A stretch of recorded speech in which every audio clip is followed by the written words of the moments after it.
విశ్వాసం ఎవరికి ఎక్కువ ఉంటుంది అని ఎవరిని అడిగిన సుత టక్కున కుక్కల కని చెప్తారు. నిజంగా మనుషుల కంటే సుత కుక్కలకే చాలా విశ్వాసం ఉంటుందిలా. ఇంట్లో కోసం గీ కుక్క చేసింది చూస్తే ముక్కు మీద వేలేసుకుంటారు. ఆల్చం దేనికి మరి ఓ మాల్క చూసొద్దాం పాలి.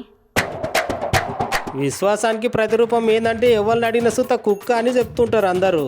అది అందరికి ఎరికైన ముచ్చటే. అందుకే చాలా మంది వాళ్ళ ఇండ్లలో కుక్కను పెంచుకుంటారు. గవిసుత ఓనర్లను గట్లనే కంటికి రెప్పలా చూసుకుంటాయి. ఇక్కడి వరకు అందరికి ఎరికైన ముచ్చటనే కదా. అచ్చు గిటువంటిది ఓ ముచ్చట శ్రీకాకుళం జిల్లా సంతకవిటి మండలం గుల్ల సీతాపురంలో జరిగిందోల్లా. అసలు ముచ్చట ఏంటంటే సురేష్ అనే ఓ అన్నసుత ఓ కుక్కను పెంచుకున్నాడట. నిన్న రాత్రిపూట అందరు నిద్రపోయినాక ఇంట్లోకి దగ్గర 7 అడుగుల నాగుపాము వచ్చిందంటోళ్ళు. అంతే ఇక కుక్క ఎమ్మటే ఆ పామును నోట్లో పెట్టుకొని పోయి చక్కగా ఇంటి బయట వేసి వచ్చిందట. అంతేకాదోల్లా మళ్ళా ఇంట్లోకి రాకుండా పాముకి ఎదురుగా ఉండి పాము ఇంట్లోకి రాకుండా ఒర్లుకుంటా గట్లనే ఉన్నదట.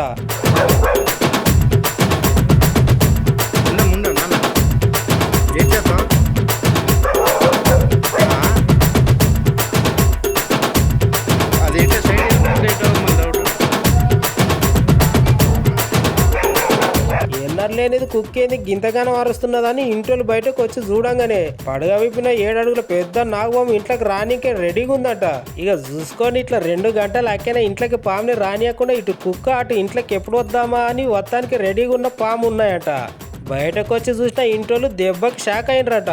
బయటకు వచ్చి చూసి పాముని తీసుకొని పోయి ఎక్కడో దూరంగా వేసి వచ్చిర్రట. అమ్మయ్యా జర్ర ఉంటే ఎంత పని అవు అని గా ఇంటోళ్ళు ఇంకా చుట్టుపట్టు ఉన్నోళ్ళు గా కుక్కని మస్తు మెచ్చుకుంటున్నారట. అంతే కదోళ్ళ మరి పానాలు కాపాడింది కదా.